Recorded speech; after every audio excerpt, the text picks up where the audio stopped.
The signal came at 3:17 a.m. Ethan wasn't supposed to be awake, but the hum in his apartment had changed. It was subtle, like a frequency slightly out of tune. As a freelance audio engineer, he noticed things most people ignored. At first, he thought it was faulty wiring. Then his monitors flickered, not off, but delayed. Like reality itself lagged for a fraction of a second. That's when the file appeared. No download, no notification. Just a folder on his desktop labeled Archive 7, Do Not Open. Naturally, he opened it. Inside were dozens of recordings, audio logs, classified documents, and grainy video clips. The first video showed a military convoy in a desert, dated 1998. Soldiers surrounded something metallic, half buried in sand. It wasn't shaped like any aircraft Ethan had ever seen. Smooth, seamless, wrong. The second clip was worse. A figure stood behind reinforced glass, tall, thin. Its skin shimmered like liquid mercury. Its eyes, if they were eyes, shifted constantly, as if unable to settle on one form. A distorted voice played over the footage. Subject does not communicate verbally. Instead, it transmits. Ethan leaned back, uneasy. He checked the file properties. No origin, no metadata, nothing. Then the audio logs began playing on their own. "They are not visitors," a man's voice whispered, strained and panicked. "They've been here longer than us. The crafts we thought they were ships. They're not. They're doors." Ethan's speakers crackled. Another voice, calmer this time. "We made contact in 1963, not through space, but through frequency. They exist parallel to us. We just learned how to tune in." The room grew colder. Ethan rushed to unplug his equipment, but the cables felt warm, pulsing, as if something was running through them, not electricity, but something alive. Then his screen went black. For a moment, silence. Then a reflection appeared, not of Ethan, but of something standing behind him. He froze. Slowly, he turned.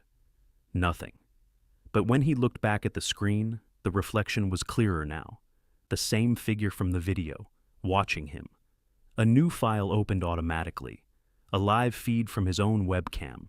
But the angle was wrong. It showed him sitting there, staring at the screen. And behind him, the figure. Ethan spun around again, heart pounding. Still nothing, but he could feel it now. A presence. Close. Observing. The speakers hissed once more. "They see you when you see them." His lights flickered violently. The hum returned louder, deeper, vibrating through his bones. Then came the final message, typed across his screen in real time. "You are now tuned." Everything went silent. The next morning, Ethan's apartment was empty. No signs of struggle, no missing items, just one thing left behind. His computer, still on, still recording. And on the screen, a new folder had appeared. Archive 8, Subject Integrated. Archive 8. Subject Integrated. No one noticed Ethan was gone. At least, not officially. His phone still rang. His bank account showed small, normal transactions. Even his social media posted a picture the next day. Ethan smiling, holding a coffee like nothing had happened. But something was wrong with the eyes. They didn't focus. 3 days later, Mia broke into his apartment. She had known Ethan for years. He wasn't the type to disappear, and he definitely wasn't the type to ignore her messages. The place was untouched. Too untouched. No dust disturbed, no signs of life, just that same faint hum, still vibrating through the walls. Then she saw it. The computer. Still on, still recording. The screen flickered as she approached. A folder opened automatically. Archive 8, Subject Integrated. Mia hesitated, then clicked. The video started instantly. It was Ethan, sitting exactly where she stood now. But his posture was wrong. Too still, too perfect. Then he spoke, but the voice wasn't his. Synchronization complete. Mia stepped back. The screen glitched violently. Behind Ethan, something moved, not entering the room, but forming, like reality itself was bending to let it through. The audio deepened, layered, inhuman.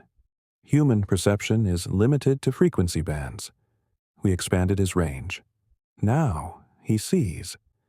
Mia shook her head, whispering, "This isn't real." But the computer camera light turned on, recording her. The video changed. Now it was live. Her, standing there, frozen. And behind her a shape, tall, distorted, flickering in and out like bad signal, closer than she thought. The screen displayed new text, typing on its own. New subject detected. Mia turned slowly. This time, she saw it. Not clearly, but enough. Edges that didn't stay still. A face that wasn't a face. Eyes that existed for a second, then vanished. The hum grew louder, not from the walls anymore, from inside her head. Then Ethan appeared on the screen again. But now, he was looking directly at her, smiling, too wide. "Don't be afraid," he said. "You just need to tune in." The lights went out.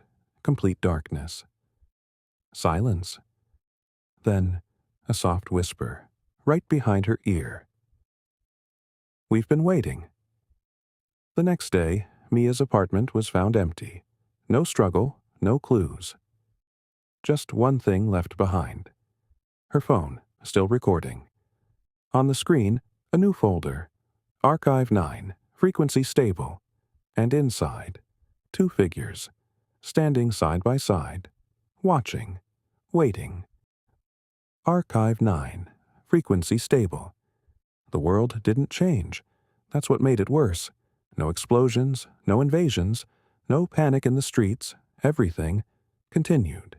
People woke up, went to work, drank their coffee, smiled, but something was missing.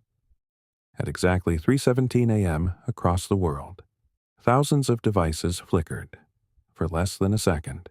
Too fast for most to notice, but not all. A small group of people began to feel it. The hum. Low, constant, alive.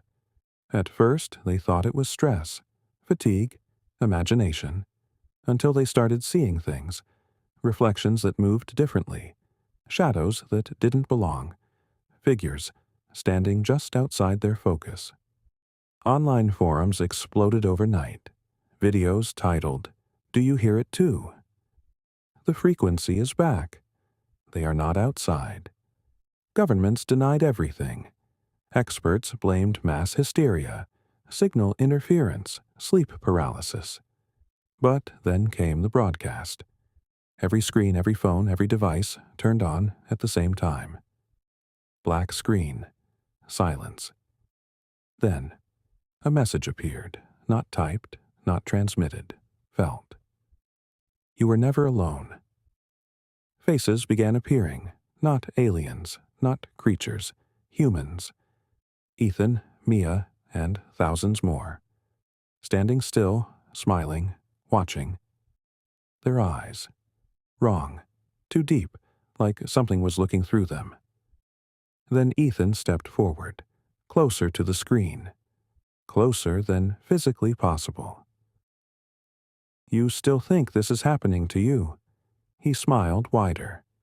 "Ah, but it's happening through you." The screen glitched. For a split second, viewers saw something else. The truth. The cities, empty. Cars abandoned, streets silent, buildings hollow. No people. Just signals, simulations, echoes of what used to be. The broadcast returned. Ethan's face again, calm, certain. "We didn't arrive. You reached us." The hum grew louder, everywhere, inside everyone. Humanity wasn't invaded. A pause. It was translated. Screens went black. Silence. Then, your device flickers for just a second, and you notice something strange. Your reflection smiles. A fraction too late. End.